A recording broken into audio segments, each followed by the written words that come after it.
মহিলা হতেন তাহলে আমার মনে হয় তিনি আমাদের টাকাটা দিতেন। কোনো কোনো সময় আমাদের মনে হয় আমাদের মাননীয় বোধ হয় না, না মহিলা না পুরুষ, কারণ তিনি কিছুই বলবেন না। এটাই আমাদের অনেক সময় মনে হয়। তাই আজকে আমরা সিদ্ধ হয়ে আজকে আমরা পথে নেমেছি। আমরা শেষ দিন ওনাকে দেখিয়ে দেব, ওনাকে বেতন বৃদ্ধি করতে ছেড়ে দিব, ওনাকে বেতন বৃদ্ধি করতে বাধ্য করে দিব।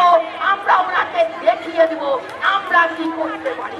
আমরাও নারী, আমরাও অনেক কিছু পারি। আমরা আজকে পথে নেমেছি, পারলে আমরা অনশনে যাব, আমরা আরো এর থেকে আরো অনেক কিছু করব। হয়তো কারো প্রাণ যাবে, হয় নতুন করে কেউ তৈরি হবে, একটা কিছু হবে, তবু আমরা 15,000 টাকা নিয়েই যাব, ওনাকে দিতেই হবে। আর নাম নইলে তার কালীঘাট এবং তাকে আমরা দেখিয়ে বলতে কোথায় থাকতে পারে। এই অঙ্গীকারবদ্ধ হয়ে আজকে আজকে আমরা 21শে জানুয়ারি উনি আমাদেরকে কথা দিয়েছিলেন স্বাস্থ্য ভবন থেকে, আজকে উনি আমাদের সাথে বসবেন।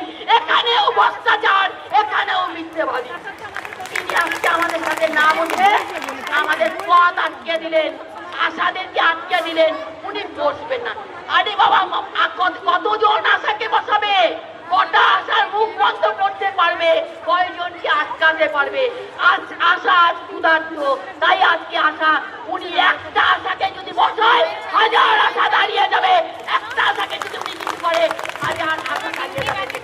উনি এটাও বুঝতে পারছেন না যে আশা করতে আর যদি আমরা যে পুলিশে কাজ করছি, আমাদের প্রত্যেকটা মানুষের সাথে যে আমাদের একটা সুসম্পর্ক, আমরা যেটা বলছি ওরা সেটাই মেনে নিচ্ছে। আগামী দিন আমাদের তাই হবে। আমি না বাঁচলে আমি আগামী দিনকে বাঁচতে দেবো না। আমাদের এই সমস্ত প্রচার আমাদের চালাতে থাকবে, কারণ এই মিথ্যেবাদী, এইরকম মিথ্যেবাদী ভ্রষ্টাচার রানী আমাদের আর দরকার নেই। আমাদের বেতন বৃদ্ধি করুক, 100 টাকাকে আনবো, আমাদের আর দরকার নেই তাকে। অর্থাৎ উনি এত মিথ্যে কথা বলে আমাদের কাছে আজকে এত বিপন্ন করছে। আমরা যাকে এইভাবে বসে আছি, আমরাও কারো বউ, আমরা কারো মা, কোন পরিবার থেকে এসে উনারই সহকর্মী সহযাত্রী আমি আমাকে পথে নামিয়ে দিয়েছে।